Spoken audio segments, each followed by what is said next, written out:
Hello friends, welcome to my YouTube channel Stephen academy में आपका स्वागत है। और दोस्तों, आज का मैं वीडियो लेकर आया हूं बीएससी एग्रीकल्चर 6 सेमेस्टर वालों के लिए, जिनका एग्जाम होने वाला है क्रॉप इम्प्रूवमेंट सेकंड रबी क्रॉप्स का। तो उसके लिए मैं इंपॉर्टेंट क्वेश्चंस बहुत ही आप लोगों के लिए लेकर आया हूँ। ये वीडियो थोड़ा लेट हो गया है आप लोगों के लिए, बट आप लोग देख कर अगर जाएंगे तो इसमें बहुत इंपॉर्टेंट क्वेश्चन दिए गए हैं। और वीडियो को पूरा देखिए, बिल्कुल भी इसको मत करना और अपने दोस्तों के साथ जरूर शेयर कर देना। एक बार एग्जाम देने से पहले आप लोगों को इसको जरूर देख कर जाना है।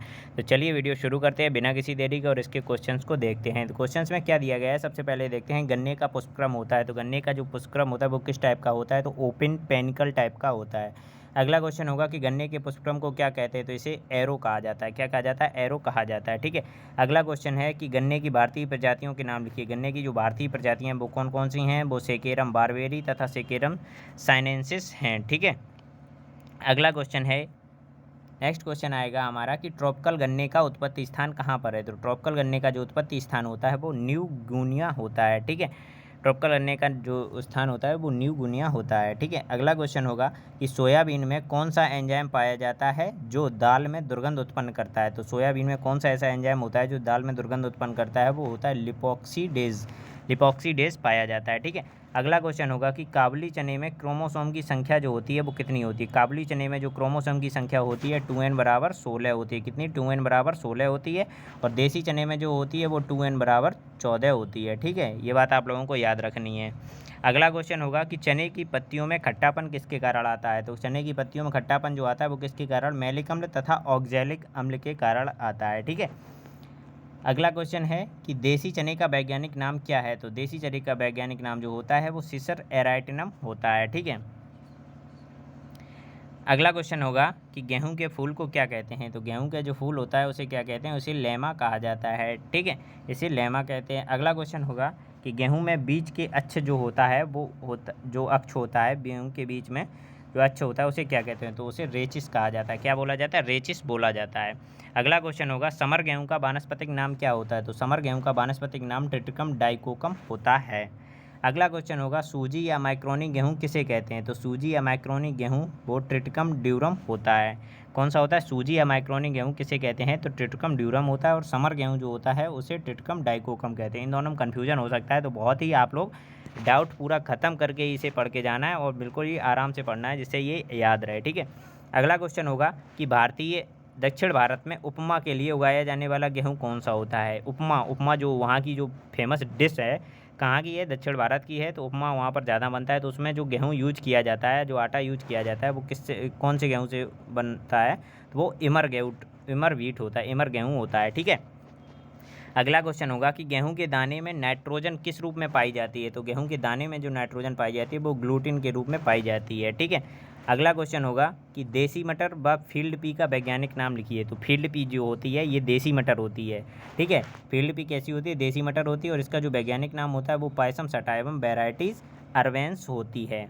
ठीक है। ये आप लोगों को याद रखना है। अगला है कि गार्डन पी और टेबल पी, गार्डन पी और टेबल पी जो होती है इस किसे कहते हैं। तो पायसम सटाइवम वैरायटी हॉर्टेंस को गार्डन पी या टेबल पी कहा जाता है। ठीक है। अगला क्वेश्चन हमारा आता है कि सब्जी के लिए निम्न में से अब जो दो मटर बताई हुई हैं, देसी मटर और गार्डन पी जो बताई हुई है, इसमें से जो सब्जी के लिए मटर प्रयोग की जाती है वो कौन सी मटर प्रयोग की जाती है। तो वो सफ़ेद फूल वाली गार्डन पी को सब्जी के लिए प्रयोग करते हैं। और दाल के लिए कौन सी मटर का प्रयोग करते हैं। तो दाल के लिए जो प्रयोग की जाती है वो फील्ड पी मतलब देसी मटर का प्रयोग किया जाता है। ठीक है। अगला होगा कि आलू का हरा रंग किसके कारण होता है। तो आलू जो हरा हरा आलू हो जाता है वो किसके कारण हो जाता है, वो सोलेनिन के कारण हो जाता है। अगला क्वेश्चन होगा ड्यूरम गेहूं का पोलाइडी स्तर क्या है। तो ड्यूरम गेहूं का पोलाइडी स्तर जो होता है वो टेट्राप्लाइड होता है। ठीक है। अगला क्वेश्चन होगा कि क्लब गेहूं का वानस्पतिक नाम क्या है। तो ट्रिटिकम कॉम्पैक्टम होता है। क्लब गेहूं का नाम क्या होता है? ट्रिटिकम कॉम्पैक्टम होता है। आप लोग इनको ऐसे याद रख लीजिए।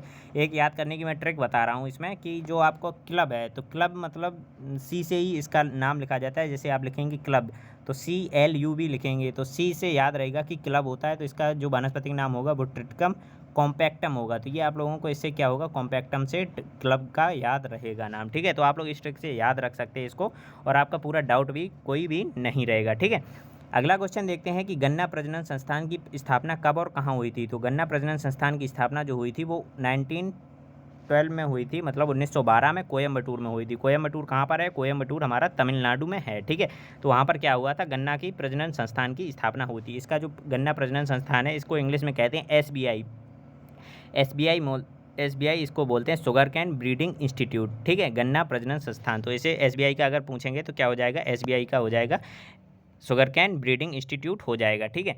अगला होगा कि गेहूं एवं जौ अनुसंधान संस्थान कहाँ पर स्थित है? तो गेहूं एवं जौ अनुसंधान संस्थान जो है हमारा, ये करनाल हरियाणा में स्थित है। तो ये कहाँ पर है? करनाल हरियाणा में पाया जाता है, ठीक है, गेहूं एवं जौ अनुसंधान संस्थान। तो इसका जो फुल फॉर्म, जो इसका शॉर्ट फॉर्म होता है गेहूं एवं जौ अनुसंधान संस्थान का, वो आपसे इस प्रकार से पूछा जा सकता है, IIWVR। तो इसका होगा Indian institute of wheat and barley research, ठीक। तो ये कहाँ पर है? आपका हरियाणा में है। इसको पूछा जाएगा, शॉर्ट फॉर्म में आप लोगों के लिए लिख देता हूँ, Indian institute of wheat and barley research, IIWVR। तो ये कहाँ पर है? इसका शॉर्ट फॉर्म, अगर फुल फॉर्म या शॉर्ट फॉर्म जो भी पूछा जाता है तो ये कहाँ पर है? करनाल हरियाणा में स्थित है, ठीक है। अगले क्वेश्चन की बात करते हैं। तो अगले क्वेश्चन में बताया गया कि सूरजमुखी के कुल का नाम बताइए। सूरजमुखी किस कुल का पौधा है? तो ये कंपोजिटी कुल का पौधा है, ठीक है। नेक्स्ट क्वेश्चन आता है कि सूरजमुखी में तेल व प्रोटीन की मात्रा बताइए। तो सूरजमुखी में तेल की मात्रा जो होती है वो 40 से 45% लगभग होती है, और प्रोटीन की मात्रा जो होती है वो 20 से 25% लगभग पाई जाती है, ठीक है। इसके बाद बात करते हैं, अगर इसमें बात की जाती है, अगर सूरजमुखी की जो खली बनती है, जो केक होती है, ऑयल केक, तो उसमें अगर पूछी जाए प्रोटीन की मात्रा जो कितनी होती है, तो उसमें क्या होता है, प्रोटीन लगभग पाई जाती है 40 से 44%, ठीक है। इसके बाद बात करते हैं गन्ना अनुसंधान संस्थान, मतलब गन्ना अनुसंधान संस्थान कहाँ पर है? Sugar cane research institute. तो शुगर कैन रिसर्च इंस्टीट्यूट कहाँ पर है? ब्रीडिंग इंस्टीट्यूट था कोयम्बटूर में। रिसर्च इंस्टीट्यूट कहाँ पर है? लखनऊ में। लखनऊ कहाँ पर है? उत्तर प्रदेश में, ठीक है। इसके बाद बात करते हैं कि टमाटर का पोलाइडी स्तर क्या होता है। तो टमाटर का जो पोलाइडी स्तर है वो 2n2x बराबर 24 होता है, ठीक है। 2n2x बराबर क्या होता है? 24 होता है। अगला क्वेश्चन होगा कि आलू का वानस्पतिक नाम क्या है। तो आलू का जो वानस्पतिक नाम होता है वो सोलेनम ट्यूबरोसम होता है, ट्यूबरसम होता है। अगला क्वेश्चन होगा कि आलू की गुणसूत्र जो संख्या होती है वो कितनी होती है। तो आलू में दो प्रकार की प्रजातियां पाई जाती हैं, डिप्लॉयड और ट्रिप्लॉयड। तो डिप्लॉयड प्रजातियों में होती है 2n बराबर 12 और इसमें होती है 2n बराबर 24। ट्रिप्लॉयड में 24 होती है, डिप्लॉयड में 12 होती है, ठीक है।